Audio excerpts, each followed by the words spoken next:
Hi, it's Jason from drpremed.com, and I want to speak to people who are in the process of being pre-med and getting ready to do everything that they need to do to get into medical school. Because what I've been finding out is a lot of students, they're just uninformed and are not aware of the process that you need to go through to get into medical school. So I want to address some of those things today so that you're not making common pitfalls that can totally keep you out of medical school, or where you have to take a year or two to get yourself ready to apply. So this is for people who are a year or so out from applying to medical school. There's certain things that you need to do to get into medical school that a lot of pre-med advisors aren't telling students, or students just aren't aware of, or they find out that at the last minute when it's just too late to make a successful application for medical school. So I want to address that with you today.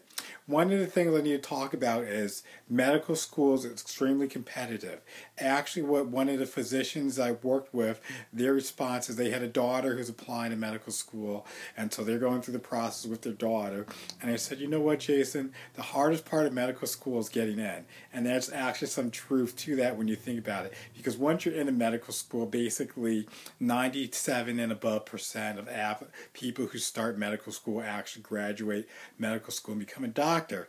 Now, one of the sobering facts that you might not realize is that, though, that each year there's about between 50,000 to 55,000 people who apply to medical school each year. But what you don't know is that 60% of those applicants do not get into medical school the first time that they apply. So that's basically, you can toss a coin in the air called heads or tails, and you have better odds, a chance of success for getting that correct than you do of getting into medical school. So those are some very steep odds that you're going against when you want to get into medical school and become a doctor.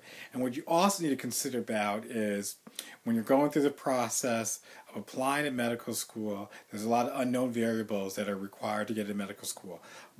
Since it's very competitive to get into medical school, what happens is students think, okay, I have a very competitive GPA. The average GPA people who do get into medical school, the most recent data was about 3.7 plus or above to get into medical school. And then the MCAT score was a 510 for that. And so a lot of students, they're definitely going to have those numbers, and so that's not the problem. And you have to think about, you have to put yourself in a position of an AdCom, basically, which is an admissions committee office or a medical school, what they need to do to get somebody in the medical school, because basically they're going to have anywhere from probably about 100 to 150 people in a medical school class on average. But unfortunately, when I said there's 50,000 applicants, medical schools, they receive over 10,000 applications for the limited number of spots that they have. So if you're a medical school and you only have 104 spots in your incoming class, but you have 6,500 applicants applying, you need to quick, fast, and dirty way to get through those applicants. And so the first thing they're going to do is they're going to screen you on your credentials. That's going to be your numbers. That's going to be your MCAT score and GPA. And if you don't meet minimum cutoff scores for it, they're going to just toss your application aside and put it reject because they have too many other qualified applicants. Now, what happens once you get past the numbers? You have the numbers. You're basically a diamond in the rough pre-med. When I say that, means how are you going to stand out? How are you going to position yourself so that an AdCom looks at your application and says, hey, this is somebody that we want to move forward with. We want to invite them to a medical school interview, or ultimately we want to give them acceptance into our medical school. That's your challenge as a pre-med student. Unfortunately, it's not easy because you have tons and tons of other applicants who are in the same boat. They're all stellar applicants based on the numbers. And so what you need to do is you need to figure a way how to distinguish yourself and how to set yourself apart. And that's what I help students do. I help students say, okay, Jason, this is what I bring to the table. These are the things that I find important. This is how I spend my time outside of the classroom. This is why I believe I'll be a good doctor, or this is why I want to go into the field of medicine. And then with that background information, knowing your goals, knowing what you want to do. I help you craft an amazing application essay, an application package where you're doing everything possible that's going to get you into medical school. Not only get you in medical school, but I also give you the perspective of AdComs, because as an applicant, what do you want? You want to get into medical school. That's what you want. You want to be a doctor. You want to live a life and just be able to save lives as a physician and all the great things that come with it, the responsibility, the success that you have as a physician, knowing that you're financially secure, knowing that you can spend the rest of your life at being educating yourself and making a difference in the lives of others at some of their weakest, their worst moments, all of that good stuff that you want to go as your aspiration for getting into medical school. But you have to realize you're starting really low down here, and I got to get you all the way up here. And there's a process I have for that. It's what I call my 7 pillars to medical school acceptance success. Now, if you knock each one of these pillars off and you climb them, you're practically guaranteed to get into medical school. And students don't realize that. And one of the pillars I really want to stress as somebody who's in a process of applying and has time before they apply is your extracurricular activities. What students don't realize is when you apply to medical schools expect you to have 15 distinct and unique extracurricular activities. And that's one way that they can really gauge who you are as a person and what you bring to the field of medicine. Remember when I talked about how you have your personal agenda that you want to get in medical school for all these various reasons? Well, AdComs also have their personal agenda, or I guess academic or institutional-wide agenda. They want to interview, accept into their medical school bright, talented young individuals as yourself who are going to really contribute to the field of medicine and make their school great, because the medical schools are competing against each other too for a limited quantity of well-qualified applicants. But more importantly, with that, they're thinking, I want to have a diverse incoming student body, diverse incoming class. Now, in a lot of students hear diversity, they're thinking, okay, that's race, ethnicity, male, female. That's just the tip of the iceberg. Medical schools look for diversity in so many segments, crossways, that you would be very, very surprised. I use one example as they're looking maybe for a student athlete, they're looking for the physician scientist, they're looking for the one who wants to work in low income, low socioeconomic areas, underserved, underrepresented areas, and then they're also looking for students who have done things outside of medicine. Maybe they're literate, so they're writing, English, all of that good stuff. And what I do is I help you package yourself in a unique way that stands out, so when an AdCom takes a look at your application over the 100,000 that they see each year, yours is the one that they say, oh wow, this is exactly what I'm looking for. We can definitely move forward with this applicant because they have that diversity piece that we're looking for, and then they're going to put you off on their must accept list. But if you just come in and you're like, oh, you know what, Jason, I just did all these 15 disparate extracurricular activities because I heard that's what you needed to do to get into medical school, with no rhyme or reason behind it, you're not going to get into medical school because there's nothing that distinguishes you. You don't stand out in any unique way, memorable way, that an AdCom's going to be like, okay, wow, we really want to move forward because I see that this person's bringing something to the table. And one of the easiest examples I use is the student athlete. This is somebody who was an athlete in undergrad, but they want to go into medical school, and let's say they played sports. They did that because that was how they got their scholarship for college, but then they also coached a middle school or high school or even elementary, so that's showing that they're doing the sports there, and that they also did research. They researched in the engineering department, biomechanical research, and things like that. So they have that, maybe prosthetic device and stuff like that. And so when you look at this applicant, you take a look at them and you're like, you know what, this is going to be our student athlete at the medical level, and I'm not going to be stereotypical, but when you see that type of applicant, usually they're the ones that are telling you that I want to do orthopedic surgery and all of that great stuff, or they want to do PMR, physical medicine, rehabilitation, or something along those lines, or sports medicine, basically, is what they want to do ultimately in their medical career. So as an AdCom, you say, okay, wow, I see this applicant, they just position themselves, and everything that they do is related to sports in some way, shape, or form. But it's not that everything that they did was just all sports because they had the research, they did the coaching. It's all related, so it makes a solid theme to their overall application, as opposed to someone who says, I'm interested in science, I played an instrument, I volunteer, I do research, I believe in religion, so I have that as an aspect component. I also have got a paper published. But if it's just all over the board, you don't stand out, and you're not going to get into medical school because you just don't have that wow factor that AdComs are looking for, and that's what you really need to have. And students, sometimes they'll think, you know what, Jason, well, I have the numbers, I have the GPA, I have the MCAT score, so I'm going to get into medical school. I'm going to tell you a story. That's not how it works.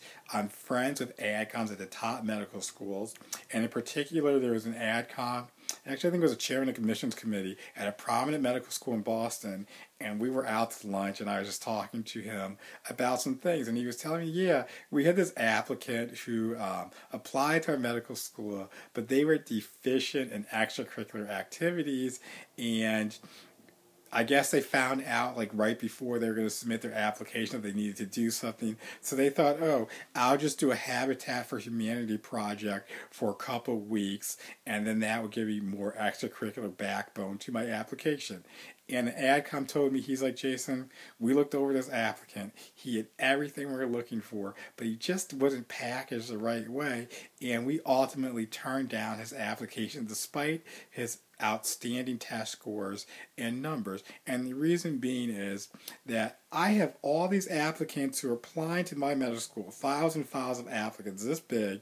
And when this person came and applied, yes, they had the numbers, but do they deserve a spot in medical school as opposed to somebody else who has comparable numbers but has done a lot more outside of academics to make themselves a well-rounded applicant for medical school? And he said, no, they do not, and we're not going to reward people who we would essentially say were lazy, because this student was, in our opinion, lazy, where they thought all it took was the numbers, and that's not what we're looking for. And that I tell you that story because this applicant then had to spend a whole year figuring out what to do with his life because he got rejected by all the medical schools and needed to figure out, okay, I need some extracurricular activities to make himself competitive. And that's something that could have easily been fixed or addressed if he was working with somebody who knew what AdComs are looking for. And also I tell you that story is because it shows you the perspective of AdComs when they're looking at applicants, and it shows you what's important to them.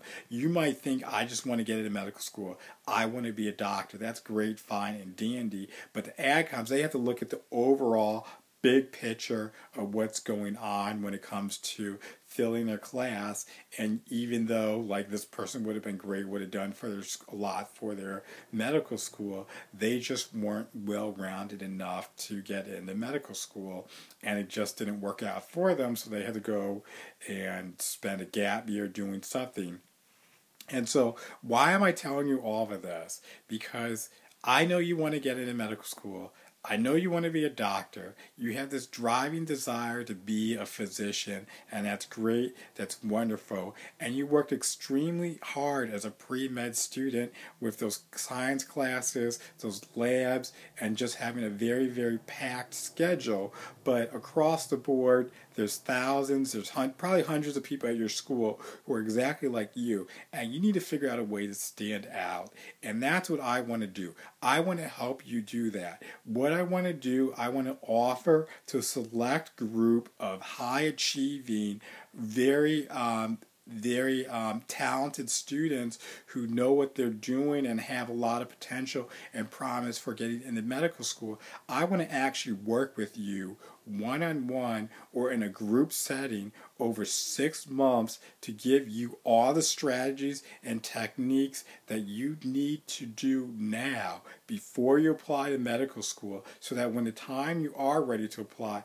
you're not going to be like an applicant who's missing out on extracurricular activities, or something went wrong with your MCAT, or you're not sure what to do because your GPA isn't as competitive as it needs to be. I want to get you early on in the process of being pre-med to position you where you're going to be successful, where you know you're going to get into medical school. It's not a matter of if, when. It's going to be a matter of if. It's going to be a matter of when and where you want to actually apply to medical school. I have some students, they're like, you know what, Jason? I really enjoyed working with you, but now I have a dilemma. I got into the top ranked university. It's a private school, and it would be really, really prestigious to go here. But then also, now I don't know what to do, because the public school also accepted me, and they're offering me a lot of money. So that's a decision that I have to make. You want to have those type of problems as an applicant to medical school, where you can go to the top tier Ivy League caliber medical school, or you can go to one of the more public, lower tier medical schools, but you're going to have your medical education paid for you. Those are good problems to have, and that's what I want to do for you. I have 7 steps, my 7 pillars, that if you follow, you're going to get into medical school, because it works. I've been doing this process for several years now, and students are really amazed at the work that I do. I don't want to brag, but you guys probably want to hear this. Students get in. They get results when they work with me, because I don't play around when it comes to your medical future and everything like that. And what I say is, a lot of places you can go to, and maybe you know somebody who's in medicine, or somebody's like, you know what, this process worked for me, so I'm going to give you advice. That's not how I work. I was actually the president of the Premeds Society as an undergraduate student at Northwestern University. I spent 2 years as a president. I was also the treasurer of the organization and general member, so I was there throughout my entire career doing something with the executive board of the student organization. And through this process, I got to meet AdComs at all these different medical schools across the country. And so when I advise students, I'm not like, oh, this is what worked for me, or at one school, this is what one AdCom thinks, and then thinks that's applicable across the board. No, you're getting a diversity of opinions, a diversity of backgrounds, so that you can trust and you can know that what I tell you is going to work. It's going to help you get to the next level, where you're going to be walking across that stage to loud applause and cheers as you get fitted into your white coat, you're handed the stethoscope, and you're welcomed into the noble field of medicine. If that's your dream, if this is what you want to happen, then we definitely need to talk and figure out how I can work with you, how you can work with me, and together as a team, we can get you to the next step in your career and journey, becoming a doctor in the shortest, least amount of time possible, by helping you stand out to go from a diamond in the rough pre-med applicant to one who has many, many options, who's not thinking, oh, 60% of applicants aren't going to get into medical school. I hope I'm not one of them. Where you look and you know that, you know what? I'm going places. I'm going to be a doctor. It's just a matter of when and where, because I know with Jason, his 6-month pre-med coaching program, it's going to work for me, and I'm very excited about the possibilities, and I put so much effort into this process of becoming a doctor. I'm not going to let anything stand in the way. Now I'll tell you a story. This is from my time. I did a lot of my pre-med requirements at Harvard University. And so we had this teaching fellow. I don't know, Harvard's a little bit different. So instead of teaching assistants, they call them teaching fellows. And every time before this was organic chemistry, before we would take our exam, he would just stand in front of the lecture hall, auditorium, classroom, whatever, and say, palms getting sweaty, pencils tightly gripped in your hands, and he was just really making us unnerved about this process. And he would say, no medical school, no surgery, no millions, all down the drain if you don't pass this test. That's what he would tell us as he was handing out the test. And you could see when you have type A individuals who are at Harvard and want to be doctors, how that can kind of mess with you. But that's the same philosophy that you need to think about wherever you're at as a pre-med. No medical school, no surgery, no millions. All down the drain if you aren't doing what it takes to stand out, to show AdComs that you deserve to be in medical school. Because from an AdCom perspective, we're looking at ways to say no. We're looking at ways to reject you. We're not looking for ways to say yes. If I have 150 spots in my class and I have 10,000 applications, I need to get rid of as many people as possible. But with me, us working together, you're going to stand out. They're going to look at you and you're going to say, yes, we want you. Come to our medical school. And if it's sometimes we'll offer you money. Sometimes it's just that you got accepted here, but you're going to have options. You're not going to be thinking, okay, maybe I need to spend $50,000, go to grad school to make myself more competitive. Maybe I have to take a year off and do more extracurricular activities. No, when you follow the 7 steps, my 7 pillars, you're going to know exactly what to do. It's going to all be done for you in advance so that when you're ready to apply, it's just plug and chug everything in the application and sit back and wait for those interview offers to come in and then all those offers of acceptance, and you're so proud and distinguished that you're going to become a doctor, and that's something that's going to be with you for the rest of your life. You're going to live a way that a lot of people only imagine and dream possible, and you're going to make a big difference in the world. You're going to help a lot of people. You're going to save lives, and every day that you go to work, you're going to be happy. You're going to be excited because you're really in control, and you're going to have a lot of security for the rest of your life. There's a lot of other reasons that people go into medicine. I'm not going to get into them, but overall, it's going to be one of the greatest things that you can do for yourself and your family by becoming a doctor, and I want to help you make that possible for yourself. So this is Jason with drpremed.com. Thank you for listening. I look forward to you messaging me, getting in touch, and seeing how I can help you on your journey from going from pre-med to a doctor and living out the rest of your life as a physician. Thanks.